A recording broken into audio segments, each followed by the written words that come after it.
I said to one of my best instructors, I said, hey, Warren, put on some gloves. I'm going to put on a mouth guard. We're going to do this drill.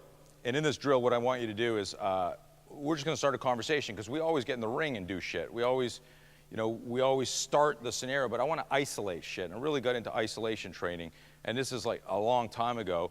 And I said, so you just start any conversation you want, and then whenever you want, just fucking throw a punch. We'll see what happens. Well, the first thing I noticed was very cool, was he put the gloves on, and he asked me, he said, well, what are you going to do? I said, well, nothing. I just want to see what's going to happen. We set up a camera, video, tripod, the whole deal. We're just going to film and see what happens. So he goes like this. He goes, so you're not going to hit me? I said, no. So he goes, okay. So suddenly, immediately got an adrenaline dump going, okay, that was weird, and it's like I'm hallucinating this drill, never done it. So I put my mouth guard on. The first thing he does, he slowly walks to encroach me, and as he moves in, I blade and my hands start to come up. And I realized intuitively right there, that's wrong. That's completely wrong. Because my sport, and I define sport as when we agree to do training, I don't mean it was a sport. Okay, if you agree to rules in a street fight to the death, that's a sport. Do you understand? Hey, let's kill each other, but we'll start at 2 o'clock. That's a sport. So I go, well, it's 1:45. You want to warm up? Yeah, here, let me help you. If you sucker punch the guy before it starts, that wasn't the sport. So what's interesting about this is there were a bunch of reps where I tried to do wax on, wax off, because now I'm getting in the zone. I'm warmed up a little bit.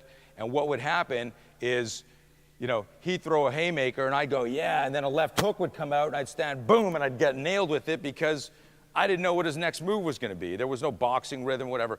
At the end of 2 hours, and some of you heard the story, but it's always worth repeating for a couple of reasons, and that is, at the end of 2 hours, my face was swollen, I had a migraine, I was bleeding in my mouth, mouse under an eye, fat lip.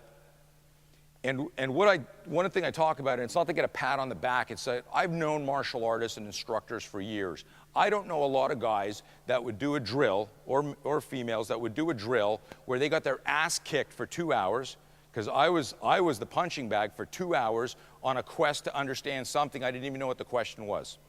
Do you understand what I'm saying?